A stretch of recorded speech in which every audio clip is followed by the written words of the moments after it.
V petek 9. decembra ob 12. uri je v prostorih Gimnazije Slovenske Konjice potekala tiskovna konferenca na temo Športni razred Gimnazije Slovenske Konjice.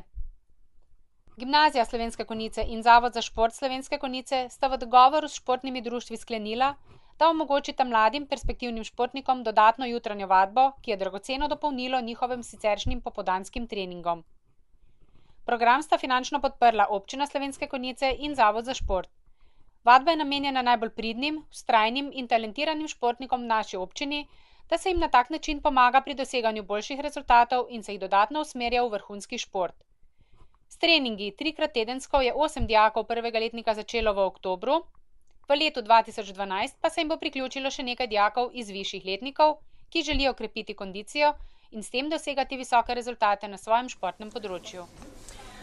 Dobro, se pravi, to ni takšen klasičen športni razred, kot naprimer na Kajuhovi gimnaziji v Celju, malo drugačen način ali pa drugačno rešitev ste našli v tem primeru, ne? Glejte, mi smo si klasičen športni razred želeli, ampak glede na stanje, ki je v državi, glede na financiranje strani Ministrstva za šolstvo, do tega ne bomo prišli, to nam je bilo jasno.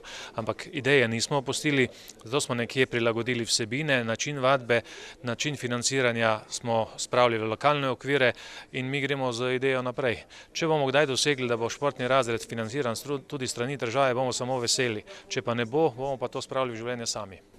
Pa bi bile, da rečem, nepotrebe, želje, da bi se še več otrok vključilo v te dejavnosti, ko ste prej rekli, jih je treba mogoče za zdaj nekaj še zavrniti, ne? Vsekakor potencialno zelo dobrih športnikov, torej vrhunskih bodočih športnikov je tu zelo veliko in trdim, da če bi imeli športni razred v takšnem obsegu, kot je na kakšni drugi gimnaziji, govorim za pol razreda, to je nekje 15-16 mest, bi jih, mislim, da z lahkoto napolnili. Drugo je, da naklonjenost države k širitvi programov ta trenutek ni realna stvar. In zato, kot sem že omenil, moramo to izvesti s svojimi sredstvi oziroma na nek način dobiti tudi sponzor, tako kot smo zdaj dobili. Mogoče še tudi omenili ste, da, kot je gospod Moner rekel, mora biti šola še vedno na prvem mestu tudi za te mlade, nadobudne športnike. Omenili ste, da tudi profesorji bodo šli nasproti, kako bo ta pomoč mogoče še na tem področju? Torej, šola ostaja osrednja skrb. To si moramo prizadevati. Mi smo tem dijakom podelili tudi status, torej status športnika. Ta status daje nekatere bonitete, obenem pa nam nalaga tudi odgovornost, da mesečno spremljamo, kako je z učnim uspehom in to počnemo redno na vsaki pedagoški konferenci in tam, ker se bo zadeva začela zapletati, bomo ustrezno reagirali. Smo pa že zdaj v preteklem obdobju imeli nekaj primerov naših profesorjev, ki so samodejno dogovorno z dijaki se dobili po pouku in utrjevali oziroma ponavljali nek osnov, predvsem tiste težje dele. Tako da v tej smeri želimo nadaljevati tudi v prihodnje. Kaj vam pomeni zdaj to, da so omogočili še dodatno jutranjo vadbo? Zakaj je to pomembno za vaju? Ja, meni je fajn, ko pač tudi lahko na teh treningih jutranjih delamo tudi tiste stvari, ko jih recimo na svojih treningih ne morem delati, pa jim ne morem posvečati tudi pozornosti, pač zaradi pomanjkanja časa, pa tako se na svojih treningih drugim stvarem posvečam. Meni je tudi fajn zjutraj, ko se zbudiš ob 6, da se čisto zbudi, si aktiven, lahko tudi sodeluješ v šoli, normalno naprej, nobenih problemov, pa na svojem treningu lahko delaš še boljše kot prej. Kaj pa trenirate? Jaz tenis. Športno plezanje. Se strinjate, da je šport najboljša preventiva pred stranpotmi mladostnikov, najstnikov, mladih nasploh? Ja, jaz se strinjam. Ja, jaz tudi, ja. Novost, torej, kaj pomeni za šport v Savinjski dolini, pa mogoče še malo bolj natančno, kako potekajo te vadbe? V bistvu imamo v Konjicah smo čutili pomanjkanje pri vrhunskem športu neko podporo. Na kak način mlade spodbuditi, ne samo v tistih najmlajših letih. Mi imamo recimo do nekje do 14-15 leta zelo malo dobro se dela z otroki, ne? Ampak ko pa pridejo v bistvu so vadbo, da bi pa naredili en napredek, da bi naredili še korak naprej, tu nam pa malo zmanjka, ne? In želeli smo dve stvari. Eno je, da zadržimo mi otroke v našem prostoru, da tisti, ki obiskujejo gimnazijo, ne bojo šli zaradi športnih motivov v druge kraje, v Celje ali pa Maribor, da jim tu ponudimo dobre pogoje, da lahko se naprej razvijajo in da bojo se kdaj kasneje tudi pridružili našim članskim ekipam. Zdaj, na kak način smo to dosegli, ne? dosegli. Cilj še ni dosežen, ampak šli smo pa zelo pozitiven korak naprej. Ta vadba je namenjena temu, da se zjutraj, ko se telo še ni zbojeno, da se telo raztegne, da se razdiha, da se človek razteče, dela vaje za moč, za koordinacijo.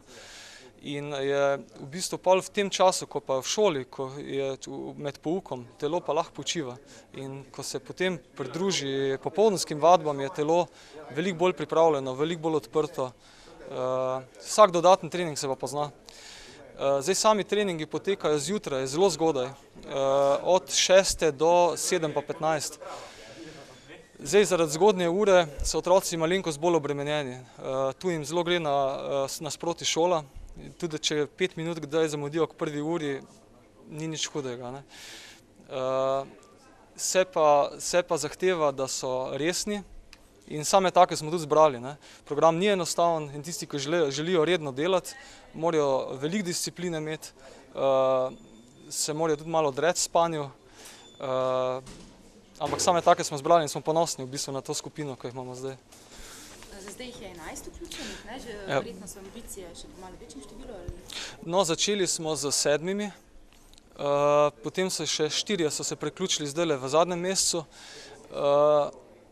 Seveda, mislim, mi bi si želeli čim večje število dobrih športnikov, ne. Ampak moram reči, da imamo pa tudi malo prostorsko stisko in več kot mogoče 15 jih sploh ne bomo verjetno mogli, no. Če bomo v prihodnje še našli kakšne variante, bi želeli še več, ampak bomo sproti prilagajali, no, kolikor se bo dalo. Kje pa trenirajo? V športni dvorani. Pravi vsako jutro ob 6, oziroma 3-krat na teden? 3-krat na teden, tako je. Sej želeli smo si mogoče še večkrat, da bi bili treningi mogoče vsak dan, ampak niti ni potrebno, pa še obremenitev bi bila prevelika. 3 treningi na teden so odlično dopolnilo, no. Mogoče tudi pomembna vrednost za občino je, da ohranja te nadobudne dobre športnike v tem lokalnem okolju. Kako ste tukaj jim šli nasproti, kako ste pomagali, kje vidite to vrednost, tudi mogoče še nekaj besed o denarju? V prvi vrsti je potrebno vse talente, ki jih mladi imajo, spodbujati in predvsem pa razvijati. In šport je ena takšnih dejavnosti, kjer se pravzaprav je večplastna pozitivna vrednost se kaže v tem, kajti tisti mladi, ki se v mladih letih navadijo na šport, na zdrav način življenja, imajo tudi kasneje precej drugačen način življenja in pa tudi sprostitve ob rednem delu, kot pa sicer. In na drugi strani je pa dejstvo tudi to, da je šport v športnem dejavnosti ena velika priložnost, na koncu koncev tudi za promocijo domačih krajev. In ravno zaradi tega smo na tistem prvem uvodnem sestanku, ko smo se pogovarjali z direktorjem šolskega centra, z direktorjem Zavoda za šport in pa z predsednikom Konjiške atletske šole, vsi skupaj enotno ugotovili, da je to pravi program. In danes, ko gledamo, kako se je v tem kratkem času razvil, sem tudi sam presenečen. Jaz sem pričakoval 4-5, danes smo jih videli kar celo prvo vrsto. In to že na koncu koncev potrjuje, da je odločitev prava.